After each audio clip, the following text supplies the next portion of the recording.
Hello everyone, I welcome you all in the video. We are going to cover the exemplar questions of chapter 5 separation of substances.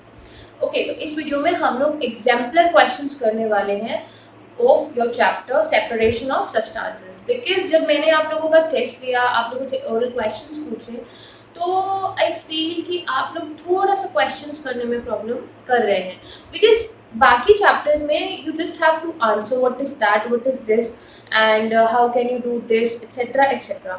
यहाँ पे आपको problems दिए जाएंगे, you have to check कि आप उसको separate कैसे करेंगे, क्या करना पड़ेगा, क्या नहीं करना पड़ेगा. सपोज मैंने आपको 3 चीज़ों का मिक्सचर दिया है, sand, sand, salt and iron filings, तो आप उसे सेपरेट कैसे करेंगे, ये सब आपको प्रॉब्लम्स थी. तो मैंने एक छोटा सा वीडियो बनाया है for example questions. You just have to open your book और योर पीडीएफ जिसमें आपके पास एग्जाम्पल क्वेश्चंस हो. मेक श्योर उसमें सॉल्यूशंस नहीं होने चाहिए. ओके, सॉल्यूशन हम यहाँ करेंगे लेकिन आपके पास सिर्फ क्वेश्चंस होने चाहिए. और अगर आपके पास सॉल्यूशंस के साथ है आपके क्वेश्चंस, तो प्लीज आप पहले सॉल्यूशन को नहीं देखेंगे, पहले आप समझेंगे, उसके बाद आप सॉल्व करेंगे. क्लियर?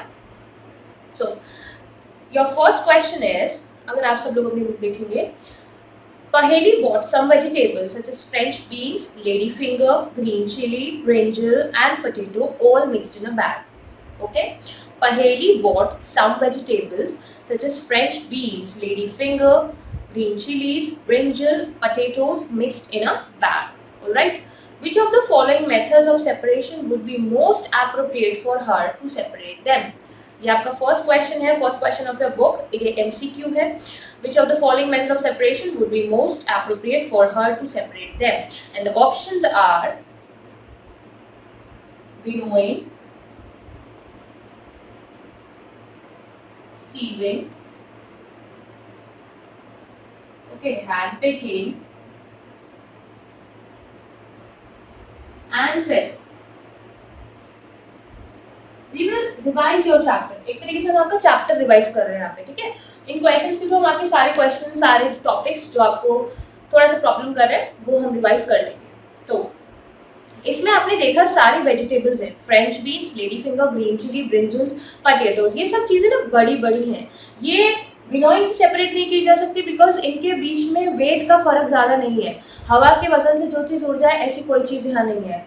ठीक है. सीविंग, सीविंग में क्या होता है कि एक चीज को बहुत ज्यादा बड़ा होना चाहिए, एक चीज को बहुत ज्यादा छोटा होना चाहिए. एंड जो मैश हम लोग यूज करते हैं, जो आयरन मैश हम लोग यूज करते हैं, वो भी इतने ज्यादा वेरिएबल साइज में अवेलेबल नहीं है. थ्रेसिंग, थ्रेसिंग क्या होता है? थ्रेसिंग में जब हम ग्रेन्स को सेपरेट करते थे स्टॉक से, उसको बीट करके, तो यहाँ पे भी वो कोई ऐसा कुछ हमारे पास ऑप्शन में अवेलेबल नहीं है. तो answer is hand picking.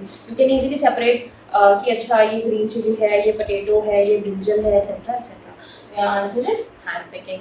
Very simple. Moving on to next question. Question 2 is Buju's grandmother is suffering from diabetes. Diabetes आपको पता है कि जैसे शुगर लेवल बोलते हैं कि हमारी बॉडी में हाई हो जाता है, लो हो जाता है, तो ये डायबिटीज है. Her doctor advised her to take lassi with less fat content. Which of the following methods would be most appropriate for Buju to prepare it? ठीक है, लस्सी जिसमें कि लेस फैट कंटेंट हो. First, I will write the options here. Okay, and the options are filtration, decantation, churning and winnowing. Filtration, decantation, churning, ये second question है आपका, and winnowing. Okay, अब एक चीज ध्यान रखिएगा, इसमें चर्निंग शायद आप लोगों ने नहीं सुना है. चर्निंग इसमें होता है जैसे आप किसी चीज को ऐसे घुमा रहे हो, ठीक है, ऐसे ऐसे, ये चर्निंग है. और एक चीज ध्यान रखिएगा, जो हमारे पास मिल्क होता है ना, उसमें काफी ज्यादा फैट कंटेंट होता है.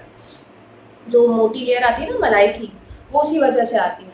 ठीक है, तो अगर आप ये जो मिल्क है या फिर ऐसा जैसे आप उसको सेपरेट करते हैं, इसको लस्सी को बटर मिल्क भी बोलते हैं, आप लोगों ने सुना होगा. तो इसमें हम क्या करते हैं, ऐसा कुछ हम लेते हैं बटर और ऐसा क्रीम या मतलब मिल्क टाइप, उसमें हम उसको ऐसे चर्न करते हैं. ठीक है, जब हम उसे चर्न कर रहे होते हैं, आप साइड में देखोगे उसकी मोटी लेयर आ जाती है फैट. अगर आप लोगों ने कभी देखा हो, गांव में भी होता है, घर में भी ऐसे बड़ा सा बर्तन होता है, उसमें ऐसे उसको घुमाते हैं, चौड़ करते हैं, तो वो एक मोटी लेयर साइड में आ जाती है और उसका जो वाइट जिसमें लेस फैट कंटेंट होता है वो लिक्विड नीचे रह जाता है, वो इन्होंने बोला है लस्सी। तो ऑप्शन आपको साफ साफ मिल गया, दैट इज चर्निंग। ठीक है, इसको ना सेंट्रीफ्यूगेशन भी बोलते हैं, आप बाद में पढ़ेंगे कि इसको सेंट्रीफ्यूगेशन भी बोलते हैं, जब हम मोटे फैट पार्टिकल्स को साइड में कर दें और सिर्फ हमारे पास लिक्विड नीचे रह जाए। ठीक है, ये भी एक प्रोसेस होता है। क्लियर? तो the answer is churning here, because we are separating large fat molecules from the less fat, so that to make the milk या फिर लस्सी जो जिसमें की फैट कंटेंट बहुत ज्यादा कम है। Clear? Next, your next question is, which of the following mixtures would you be able to separate using the method of filtration? Which of the following mixtures would you be able to separate using the method of filtration? आपको कुछ points दिए गए हैं, कुछ options दिए गए हैं, इसमें से कौन सा है जो हम filtration के purpose से separate कर सकते हैं? Your first option is oil in water, oil in water, cornflakes in milk. Your next option is salt in water and sugar in milk. Salt in water and sugar in milk. Okay? Oil in water को separate कर सकते हैं हम filtration से using a filter paper. Filter paper की बात की गई है, यहाँ पे नहीं कर सकते। बेसिकली ऑयल एंड वाटर को हम सेपरेट कर सकते हैं, बहुत बड़ा सा सेपरेटिंग फानल होता है। ठीक है, यहाँ पे एक स्टॉपर लगा होता है। ओके, ऐसे करके ये पूरा बंद होता है। ठीक है, तो आप ऑयल और वाटर को ऐसे सेपरेट कर सकते हो, बिकॉज ऑयल पानी के ऊपर होता है और वाटर नीचे होता है। ठीक है, आप यहाँ से ऐसे ड्रॉप्स जाएंगे, जैसे ही मैं इस नॉब को खोल दूंगी ना, वैसे ही पानी धीरे धीरे करके नीचे जाने लगेगा।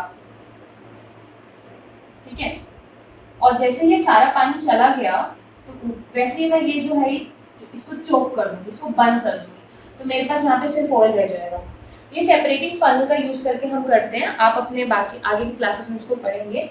Cornflakes and milk, cornflakes in milk, because मैंने अभी बताया कि हम यहाँ पे एक सेपरेटिंग फनल का यूज करेंगे, जिसमें कि हम लोग एक फिल्टर पेपर का यूज करेंगे, उसमें हम कॉर्नफ्लेक्स एंड मिल्क को डालेंगे एंड जितना भी रेजिड्यू है ना वो यहाँ रह जाएगा, यानी कि जितने भी मोटे पार्टिकल्स हैं वो यहाँ रह जाएंगे और मिल्क हमारा नीचे चला जाएगा। राइट? तो यही आंसर होना चाहिए, बिकॉज सॉल्ट एंड वाटर को आप सेपरेट नहीं कर सकते फिल्ट्रेशन से, शुगर एंड मिल्क को भी सेपरेट नहीं कर सकते। ये मैंने आपको इसलिए बताया कि आप लोग कंफ्यूज ना हो, बिकॉज ये एक सेपरेटिंग फनल का यूज करते हैं जो थोड़ा डिफरेंट होता है। ये एक अलग सा, ये पूरा इस तरीके का एक सेटअप होता है इसको सेपरेट करने के लिए। बट अभी जो हमने फिल्ट्रेशन पढ़ा है, हमने पढ़ा है यूजिंग अ फिल्टर पेपर, तो your answer should be cornflakes in milk. Clear?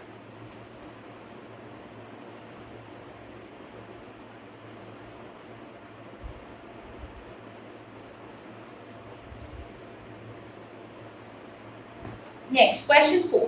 Which among the following methods would be most appropriate to separate grains from the bundles of stalks? ये आपको बिना ऑप्शन के आना चाहिए।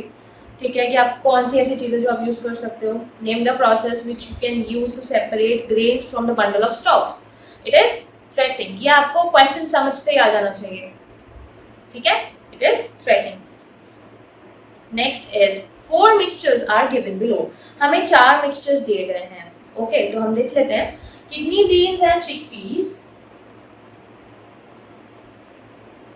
kidney beans and chickpeas.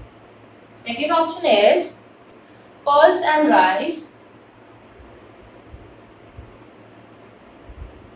Third and fourth options, rice flakes and corns, potato wafers and biscuits. Rice flakes and corns, potato wafers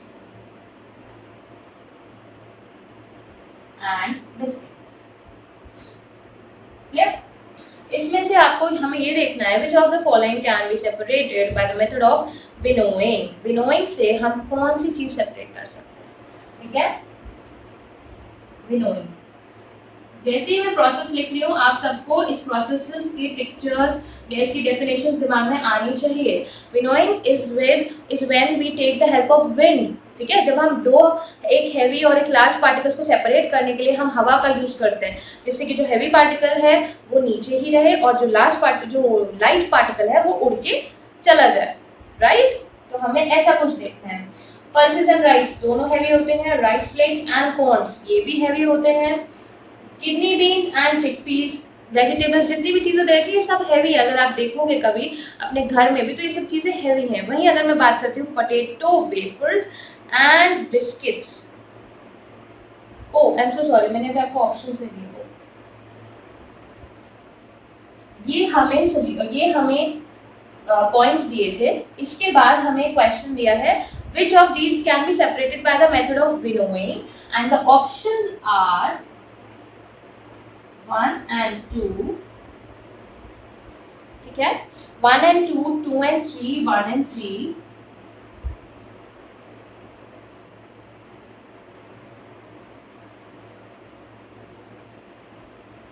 and the last one is 3rd and 4th।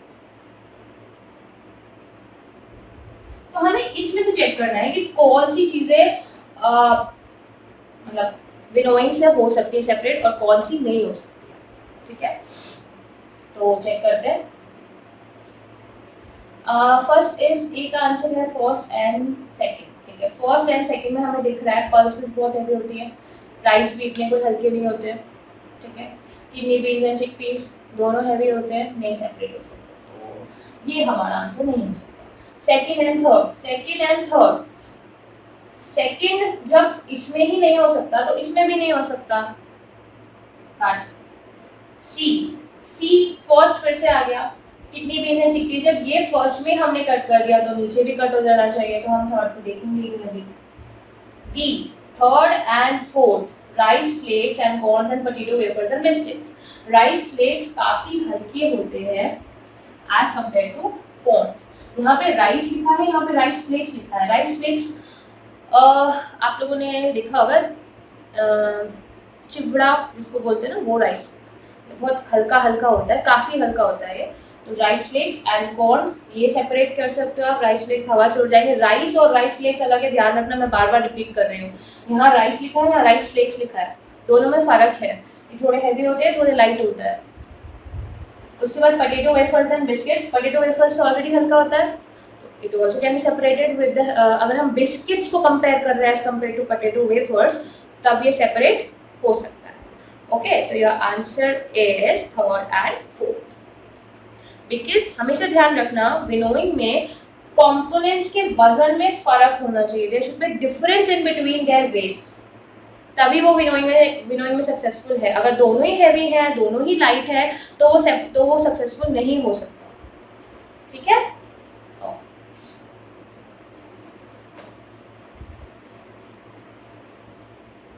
Your next question is question number 6. While preparing chapatis, Paheli found that the flour to be used was mixed with wheat grains. Okay.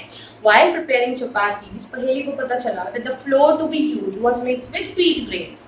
Which out of the following is the most suitable method to separate the grains from the flour? Grains from the stalks की बात नहीं की गई है, grain from the flour। आटे का जो गेहूं है वो आटे के साथ मिक्स हो चुका है। तो पहले ये सोचो कि मैं इसे सेपरेट कैसे करूं। आपके पास ऑप्शंस हैं threshing, sieving, winnowing and filtration. Threshing, sieving, winnowing and the last में इज फिल्ट्रेशन। और हमें सेपरेट करना है ग्रेन्स फ्रॉम फ्लोर। ओके, इसके लिए सबसे बेस्ट मेथड क्या हो सकता है, बिकॉज ग्रेन्स जो दाने हैं वो काफी बड़े होते हैं एंड फ्लोर एकदम पाउडर होता है। तो what we can use is sieving. Okay, winnowing use करोगे तो जो सारा आटा है ना वो बिखर जाएगा। आप उसका फिर रोटी नहीं बना पाओगे, वो बिखर जाएगा पूरी तरीके से। जैसे ही आप हवा डालोगे उस पर, वो पूरी तरीके से बिखर जाएगा, आपका पूरा मतलब आपका फ्लोर है गंदा हो जाएगा। तो इसलिए बेटर ऑप्शन इज सीविंग। ठीक है, next question number 7। Question number 7 is, you might have observed the preparation of ghee from butter and cream at home. घर में घी बनता होगा आप सबके, जब घी बनता है तो एक अजीब सी स्मेल घर में फैल जाती है, किसी किसी को बहुत अच्छी लगती है, मुझे बहुत इरिटेटिंग लगती है। Which method can be used to separate ghee from the residue? ठीक है, तो आपने अगर कभी घी बनते हुए देखा है तो ये आंसर आपको बहुत इजीली पता होगा। रेजिड्यू जो हमारा पीछे रह जाती है सब्सटेंस, उसको हम रेजिड्यू बोलते हैं। तो रेजिड्यू में पूछा है कि इसको कैसे सेपरेट करोगे। ठीक है, अब देखते हैं कि हम इसे कैसे सेपरेट करेंगे। हम इसे सेपरेट करेंगे विद द हेल्प, ऑप्शंस हमें दिए हैं, evaporation, decantation, filtration and churning. तो आपके 7 आपका ऑप्शंस हैं evaporation, decantation, filtration and churning. उसके बाद हमसे पूछा है कि इनमें से कौन सा कॉम्बिनेशन इसमें काम आएगा। ओके, कौन सा कॉम्बिनेशन, तो हमें देखना है। सबसे पहले क्या होता है, इवेपोरेशन तो पूरी तरीके से उबाल देना नहीं होना चाहिए, हम उसे हीट कर रहे हैं। ठीक है, हम उसे हीट कर रहे हैं, गलत। उसके बाद आता है डिकेंटेशन, जब वो पूरी तरीके से आपको दिख रहा है कि जब उसमें घी बन गया तो आप उसको एक दूसरे कंटेनर में डालेंगे, राइट, आप उसको दूसरे कंटेनर में डालेंगे, आप उसे डिकेंट करेंगे। उसके बाद उसमें कुछ चीज होती है, इसमें कुछ थोड़े थोड़े ना आपने देखा होगा कुछ इम्प्योरिटीज होती है, हल्की हल्की बहुत हैवी तरीके से। अगर आपने देखा है कभी, तो पहले मम्मी उसको छानती हैं, उसको बहुत देर तक एक दूसरे कंटेनर में डालने के लिए पूरा बड़ी छन्नी होती है उसमें डालती हैं। तो क्या आएगा, filtration, turning is not answer. अब देखते हैं ये वाला ऑप्शन है क्या, ये वाला ऑप्शन है, सेकेंड एंड थर्ड। कभी आप अगर घर में अगर घी बनते हुए नहीं देखा है, जब कभी भी बनेगा तो उसको जरूर नोटिस करेगा, उसमें यही ऑप्शंस आते हैं। ठीक है, okay, so moving on to the next. In an activity, a teacher dissolved amount of solid copper sulfate in a tumbler, okay, half filled with water. Which method would you use to get back solid copper sulfate from the solution? ठीक है, ये वाला देख लेते हैं। Options are decantation, evaporation, sedimentation and condensation. Decantation, evaporation, sedimentation and condensation. Okay, तो copper sulphate जो होता है हमारा, ध्यान रखिएगा जब उसे वाटर में हम लोग मिक्स कर देते हैं तो बेसिकली कॉपर सल्फेट का जो कलर होता है जब वो पानी मिक्स हो जाता है, इट गेट्स ब्लू। क्या हो जाता है, इट गेट्स ब्लू। तो अगर हम देखते हैं डीकेंट, जब वो मिक्स हो गया है तो डीकेंट करने से कोई फायदा नहीं है, राइट। अब वो इतना हैवी भी नहीं है या फिर वो मिक्स नहीं होता है, वो पानी के साथ मिक्स हो जाता है, तो सेडिमेंट भी करना बेकार है। ठीक है, कंडेंसेशन, कंडेंसेशन से हमें क्या चाहिए होगा, हमें उन्होंने बोला है क्वेश्चन में कि which method would you use to get back solid copper sulphate from the solution. Solid copper sulphate के लिए जैसे हम पानी और सॉल्ट को सेपरेट करने के लिए we do evaporation, we will do the same for the copper sulphate solution, because condensation से हमें पानी मिलेगा, हमें कॉपर सल्फेट नहीं मिलेगा। तो the answer to your question 8 is ये जो डिफरेंट क्वेश्चंस हम कर रहे हैं ये इसीलिए कर रहे हैं जिससे आप लोगों को क्वेश्चंस करने का तरीका पता चले कि how to do it, okay, कैसे इसको करना है। Clear?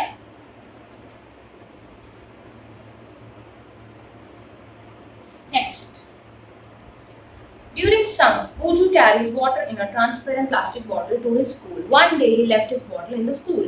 The bottle still had some water left in it. The following day, he observed some water droplets on the inner surface of the empty portion of the bottle. These droplets of water were formed due to options लिख सकते हैं पहले,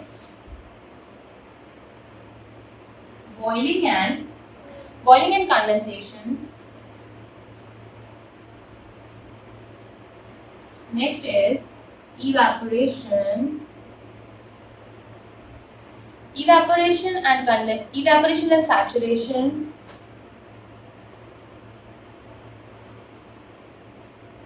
Evaporation and condensation. And the last one is condensation and saturation. Saturation सबको याद है, वो limit जब उस सॉल्वेंट में और चीजें डिसॉल्व नहीं हो सकती, तब उसे सैचुरेशन कहते हैं। अब हमसे बोला है कि एक बॉटल है, जो कि प्लास्टिक की बॉटल है, बूझू उसको भूल गया था स्कूल में, उसमें थोड़ा सा पानी था, गर्मियों का टाइम था, जब वो नेक्स्ट डे आया तो उसने देखा कि यहाँ पे कुछ ड्रॉपलेट्स थे। ऐसा क्यों था? ठीक है, ऐसा क्यों था? तो गर्मियाँ है तो पानी की जब हीट पड़ेगा तो it will be evaporated, evaporate होके अभी बॉटल से बाहर तो नहीं जाएगा, ये ऑब्वियसली लिड पे जाएगा, एंड लिड इतना जल्दी ठंडा नहीं होगा, it will get condensed here, condense होके वो पानी यहाँ आ जाएगा। Very simple. बिकॉज स्पेशली बोला है ड्यूरिंग समर, कहने का क्या मतलब है? Evaporation and condensation. ठीक है, इसको ध्यान रखना है। चलो नेक्स्ट इज, और इवेपोरेशन और बॉइलिंग में ना फर्क होता है। इवेपोरेशन और बॉइलिंग में फर्क होता है। बॉइलिंग ध्यान रखना कि ये हमेशा सरफेस के नीचे से शुरू होती है, हमेशा, और ऐसे करके पूरे पानी को गर्म करेगी। और इवेपोरेशन में ध्यान रखना ये सरफेस से शुरू होती है, जो भी सरफेस होगा उससे शुरू होती है। इवेपोरेशन होने में टाइम लगता है, बॉइलिंग थोड़ा फास्ट प्रोसेस होता है। ठीक है,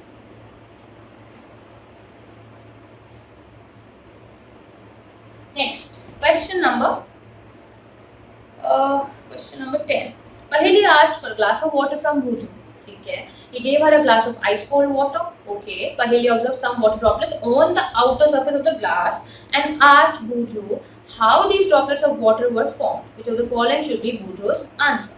Okay, Paheli ने एक गिलास पानी मांगा ठंडा, मतलब बुजू ने उसको एकदम ठंडा पानी दिया, बहुत ठंडा, उसके बाहर छोटे छोटे ड्रॉपलेट्स आ गए। ये तो आपने डेली लाइफ में भी नोटिस किया है। ठीक है, अब ऑप्शंस हमें दिए हैं, आप बताओगे कि बूझो का आंसर क्या हो सकता है। Evaporation of water from the glass, okay, water that seeped out from the glass, मतलब पानी ग्लास के अंदर से थोड़ा थोड़ा बाहर आ गया। Evaporation of atmospheric water vapour, अच्छा, condensation of atmospheric water vapour. ठीक है, इनको एक्सप्लेन कर लेते पहले। इवेपोरेशन ऑफ वाटर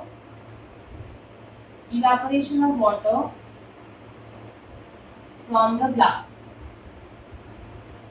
नेक्स्ट बोला है water seeped out from the glass. मैं थोड़ा शॉर्ट में लिख रही हूँ, सीप्ड आउट मतलब कि ग्लास से पानी बाहर आ गया। ओके, नेक्स्ट बोला है evaporation of atmospheric water vapour. ये तो आप जानते हैं कि हमारे एटमॉस्फेयर में वाटर वेपर प्रेजेंट होते हैं, राइट।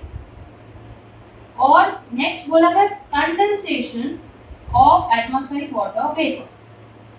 अब जरा ध्यान देना है, अगर पानी ग्लास से बाहर जा रहा है, इवेपोरेट हो रहा है, तो ऊपर ही होगा ना, ऊपर आके नीचे तो नहीं आ जाएगा। फर्स्ट ऑप्शन गलत। Water seeped out of glass, भाई जब ग्लास इतना अगर सीप्ड आउट होना ही होता तो अंदर से पानी का लेवल कम हो जाता, फिर होता रहता अगर इतना पानी बाहर जा रहा है तो ग्लास किस काम का है। Evaporation of atmospheric water vapour, अच्छा अगर एटमॉस्फेयर में वाटर वेपर है वो इवेपोरेट हो रही है तो फिर ग्लास पे क्यों आ रही है।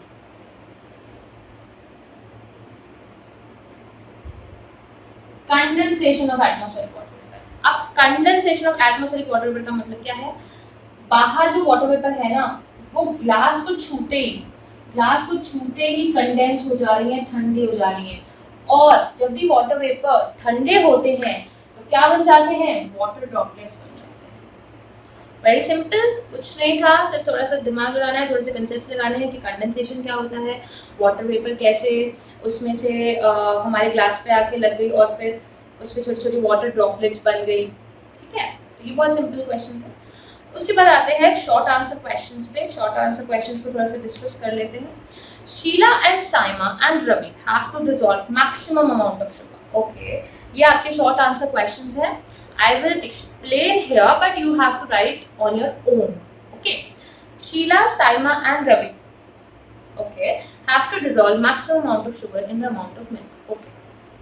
उन्हें maximum amount of water Sheela, Saima और रवि को डिसॉल्व करना था अपने अपने मिल्क में. ठीक है. सेम अमाउंट ऑफ मिल्क है बिल्कुल.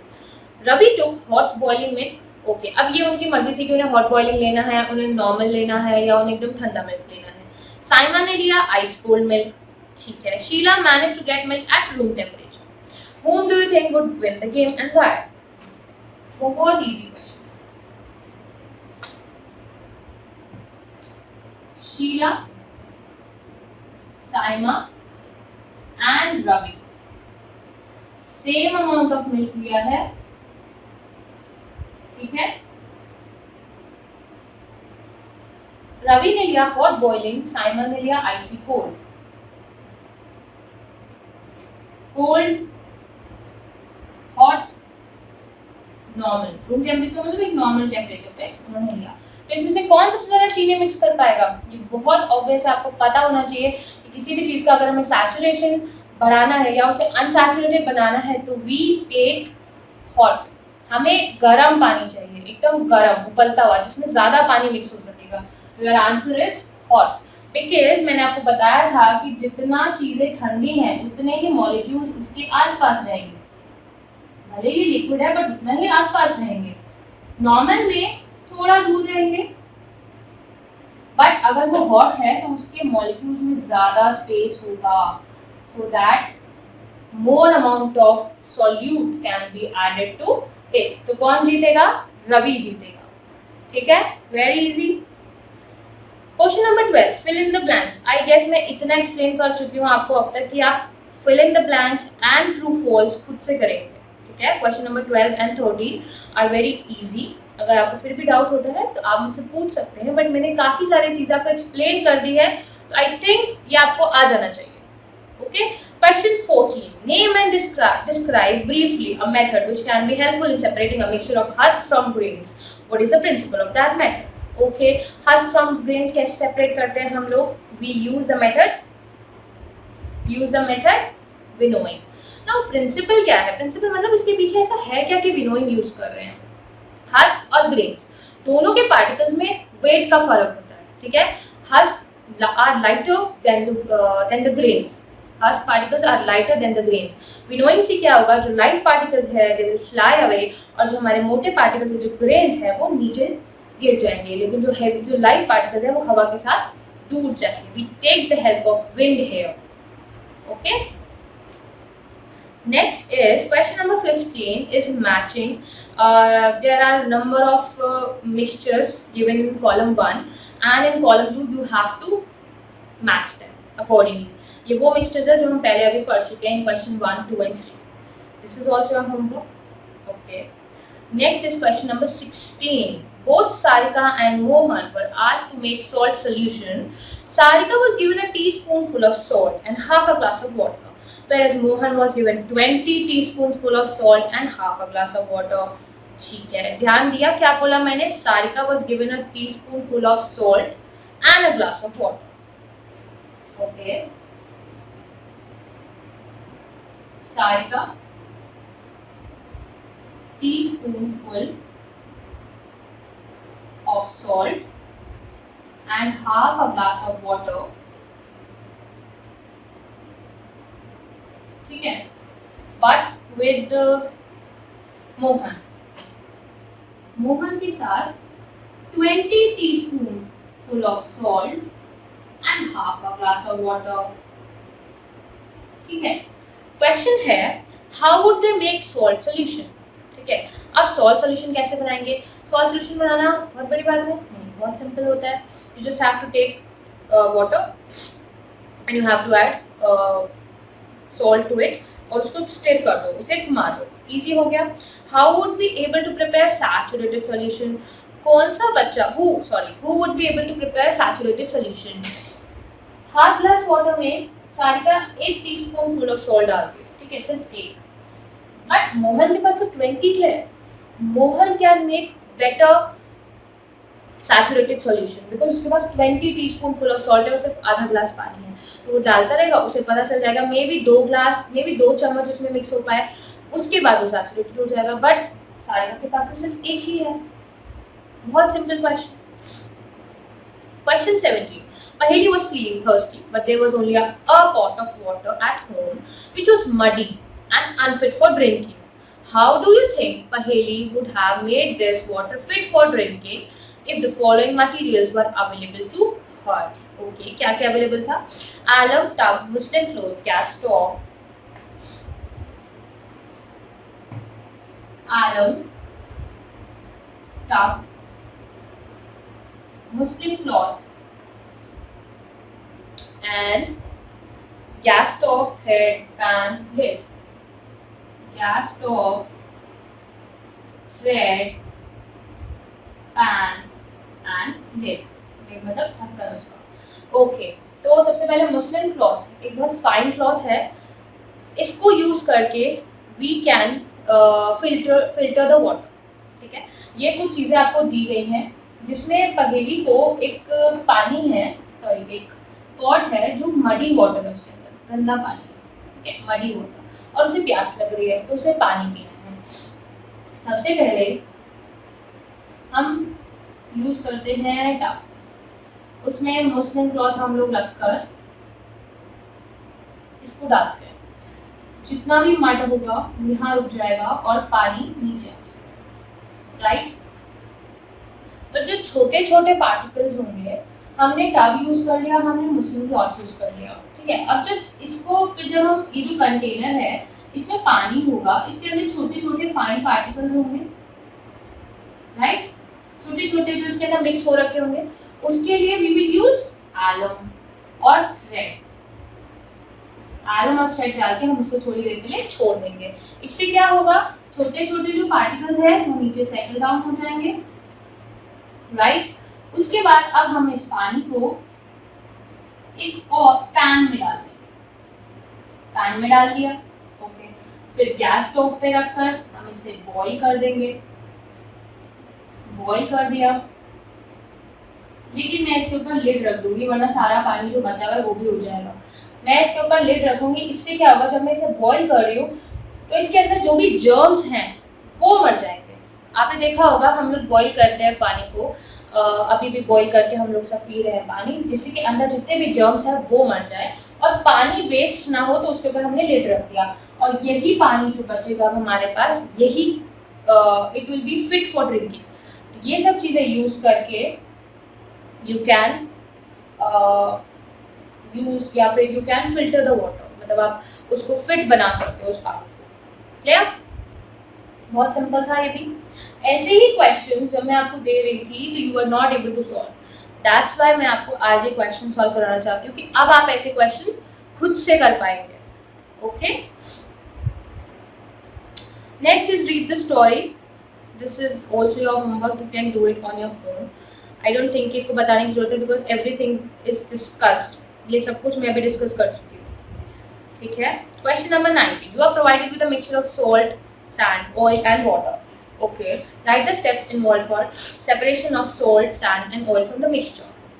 ठीक है, ये अब आप कर पाएंगे बिकॉज अभी हमने इतना बड़ा क्वेश्चन किया, इसमें बोला है salt, sand, oil and water, salt, sand, oil and water.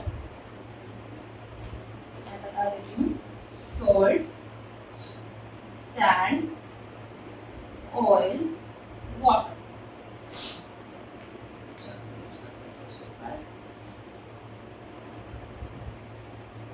Beaker है मेरे पास, पानी है, ऑयल ऑब्वियसली ऊपर फ्लोट कर रहा होगा, राइट, सैंड सेटल डाउन होगी और सॉल्ट मिक्स्ड अप होगा, कुछ इसी तरीके का फिगर होगा आपका, राइट। सबसे पहले तो हम धीरे धीरे करके ऑयल को डिकेंट करेंगे, ठीक है। हम लोग ऑयल को डिकेंट करेंगे क्योंकि ऑयल सबसे ऊपर लेयर पे।